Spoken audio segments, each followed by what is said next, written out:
Now come to the next topic, that is the calculation of consumable items balances. Okay. So when we talk about the consumable items, as I told you, there are the different consumable items. Okay. For example, if I talk about stationery, postage stamps, or medicines, or bar stock, etc., these are the different balances which might not be depreciated, might not be depreciated. Okay, so we are supposed to just take the consumable balance or the amount consumed of these items, right? So how to calculate? See, if we are given the, I'm just taking the different cases. Case number 1, suppose you are given amount paid for stationery purchased. This is rupees, say 20,000. Okay, and apart from this, you are given opening balance of stationery, say rupees 5,000. Okay, and now the closing balance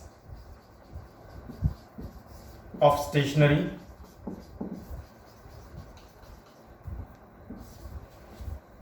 rupees 10,000, right?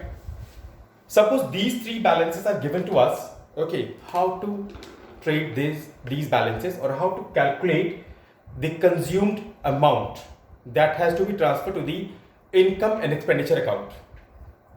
Okay, now the question comes like how to calculate and what all rules are we supposed to follow with this.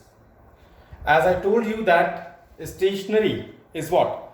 Stationery is simple are expenses. Okay, it's of nominal in nature.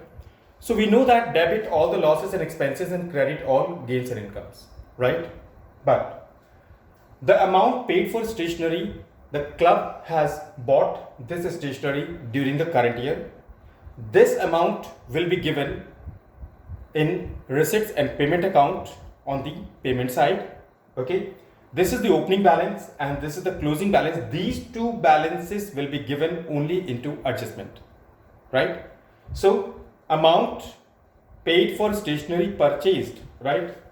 You have to just focus and pay attention on the statement, amount paid for stationery purchased, right? Now the stationery purchased, okay, no other thing, right? So where are we supposed to take this? The solution for this will be, first we need to calculate balance. Okay, first of all we'll take opening balance.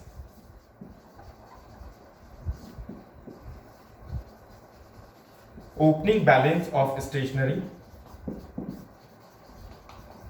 which is how much? Rupees 5,000. Then we need to add this balance, the amount paid for stationery, right? So add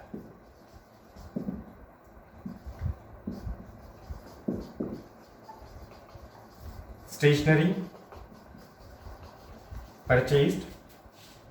This is how much? Rupees 20,000. The total amount has become how much? 25,000, right? Now number 3, less closing balance, because see, when we started our financial year, right, that time the stationery balance was rupees 5,000 with us. Okay, we paid rupees 20,000 to get more stationery during the year. The total amount has become how much? 5 plus 20, 25,000, right? And at the end of the financial period, that is on 31st March, we are having only rupees 10,000 with us. That means the remaining balance is being consumed, utilized. Okay, so less